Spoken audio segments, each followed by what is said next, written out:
your attention, for example, is mediated by unconscious forces. And you know that perfectly well. And this is another Freudian observation. You know, if you're sitting down to study, for example, your conscious intent is to study. But you know perfectly well that all sorts of distraction fantasies are going to enter the theater of your imagination non-stop and annoyingly. And there isn't really a lot you can do about that except maybe wait it out. You know, so you'll be sitting there reading and your attention will flicker away. You'll think about, I don't know, maybe you want to watch Jane the Virgin on Netflix or something like that, or maybe it's time to have a peanut butter sandwich, or you should get the dust bunnies out from underneath the bed, or it's time to go outside and have a cigarette, or maybe it's time for a cup of coffee, or it's like all these subsystems in you that would like something aren't very happy just to sit there while you read this thing that you're actually bored by, and so they pop up and try to take control of your perceptions and your actions non-stop. Maybe you think, well, this is a stupid course anyways, why do I have to read this damn paper, and what am I doing in university, and what's the point of life? It's like you can really get going if you're trying to avoid doing your homework, and then you might think, well, what is it in you that's trying to avoid? Because after all, you took the damn course and you told yourself to sit down. Why don't you listen?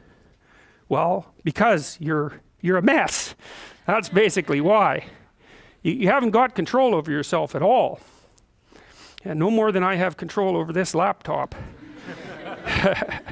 Okay, so there's the memory function of the unconscious, and there's the dissolutive function. That's an interesting one.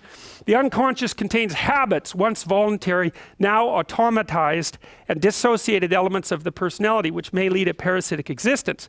That's an interesting one. I would relate that more to procedural memory. You know, so what you've done is practice certain habits, whatever they might be, let's call them bad habits, and you like those things to get under control, but you can't. So maybe when you're speaking, for example, you use like and you know, and you say a lot. And you've practiced that, so you're really good at it, and you'd like to stop it, but you don't get to, because you've built that little machine right into your being, right? It's neurologically wired, and it's not under conscious control, and anything you practice becomes that. It becomes part of you, and that's another element of the unconscious, a different part. And then there's a creative part, which is that, well, you know, you're sitting around and maybe you're trying to write something, or maybe you want to produce a piece of art or a piece of music, or maybe you're just laying in bed dreaming and you have all these weird ideas, and especially in dreams, it's like, where do those things come from? And even more strange, one of the things that's really weird about dreams, and almost impossibly weird, is that you're an observer in the dream. It's like a dream is something that happens to you. Well, you're dreaming it, theoretically, so how is it that you can be an observer? It's almost like you're watching a video game or a movie, but you're producing it, at least in principle, although the psychoanalysts would say, well, no, not exactly. Your ego isn't producing it, your unconscious is producing it. It's a different thing. It's a different thing, and of course Jung would say, well, it's deeper than that. The collective unconscious might be producing it. It's in some sense, it isn't you exactly, or it isn't the you that you think of when you think of you. And that's the ego from the Freudian perspective, the you that you identify with, that's the ego. And outside of that is the unconscious. The id, that's more the place of impulses, and you could think about those as the biological subsystems that can derail your thinking, right? And that govern things like hunger and sex and aggression and your basic instincts is another way of putting it.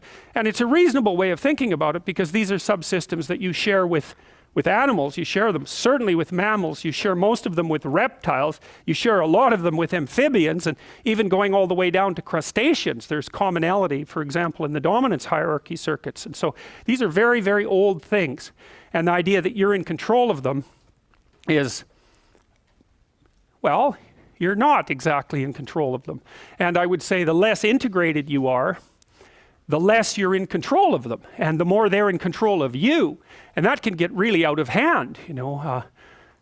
You can be, like with people who have obsessive compulsive disorder, for example, which seems to be, I would say, the dissolutive elements in some sense of the unconscious, the way that it's portrayed here.